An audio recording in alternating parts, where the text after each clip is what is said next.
রহমানির রহিম। আসসালামু আলাইকুম। সবাই কেমন আছেন? আশা করছি সবাই ভালো আছেন।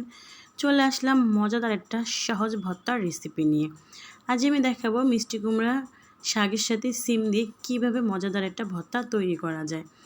যাই হোক, এখানে আমি 4টা মিষ্টি কুমড়ার পাতা নিয়েছি আর নিয়েছি কিছুটা সিম। সেটা ভালো করে দুটোই ধুয়ে পরিষ্কার করে নিয়েছি আর পাতাগুলোকে আমি ঠিক এইভাবে কুচিয়ে নিচ্ছি। বিশ্বাস করেন, গরম গরম ভাতের সাথে এই ভর্তাটা এত মজা লাগে।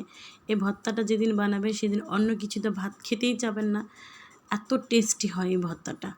যাই হোক, আমি এখন পাতাগুলো কুচিয়ে তুলে রেখে দিচ্ছি। এখন সিমগুলোকেও আমি একইভাবে কুচিয়ে নেব, এভাবে কেটে নেব। আমি যেদিন এই ভর্তাটা করি, আমি কিন্তু সত্যি বলছি, অন্য কিছু দিয়ে আমি ভাত খাই না। ঠিক এই ভর্তাটা দিয়েই ভাত আমি খাই, যেখানে একটা সবুজ সবজি আবার সবুজ শাক, দুটো মিলে অনেক কিছু। যাই হোক, আমি এগুলোকে কেটে বাটির মধ্যে তুলে নিয়েছি। তারপর একটা পাতিলের মধ্যে আমি এটা দিয়ে দিয়েছি। পাতিলটা শুকনো ছিল, তার মধ্যে আমি এগুলো দিয়ে একটা ছোট্ট ঢাকনা দিয়ে আমি ঢেকে দিয়েছি। তারপর কিছুক্ষণ পর ঢাকনা তুলে এভাবে নাড়াচাড়া করে দিচ্ছি। এটার গায়ে যে একটু পানি ছিল সেটাও শুকিয়ে গেছে। দেন সেই পানিটা দিয়ে কিন্তু সিদ্ধ হয়ে গেছে। এখানে যে এক্সট্রা পানিটা ছিল সেটাও কিন্তু আর থাকলো না।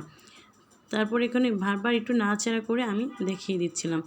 যাই হোক, ওটা আমার হয়ে গেছে। এখন আমি একটা প্যানের মধ্যে দিয়ে দিলাম 4-5টা শুকনো মরিচ দিয়ে একটু ভাজা ভাজা করে নিলাম, এই পরিমাণ মতো একটু তেল দিয়ে।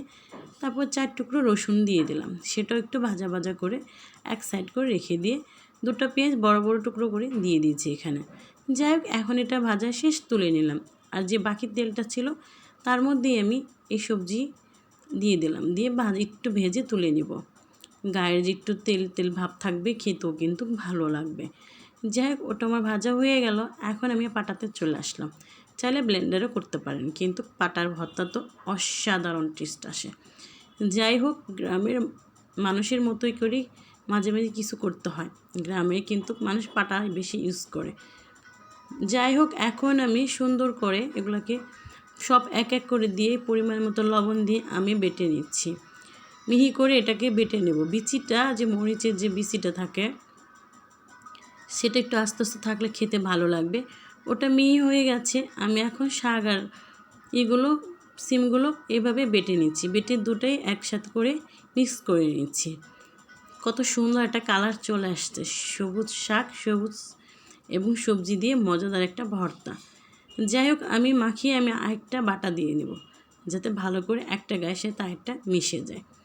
এইভাবে বারবার করে এখন আমি সুন্দর করে আরেকটা বাটা দিয়ে নেব। দেখেন, এর মধ্যে কিন্তু হয়ে গেছে আমার ভর্তাটা। যাই হোক, উপর থেকে একটু সরষের তেল ঢেলে দিলাম, দিয়ে ভর্তাটাকে কমপ্লিট করে ফেললাম। হয়ে গেছে আমার মজাদার সবজির ভর্তাটা। যাই হোক, ভালো লাগলে অবশ্যই কিন্তু লাইক করবেন, কমেন্ট করবেন আর শেয়ার করে পাশে থাকবেন। সবাই ভালো থাকবেন, সুস্থ থাকবেন।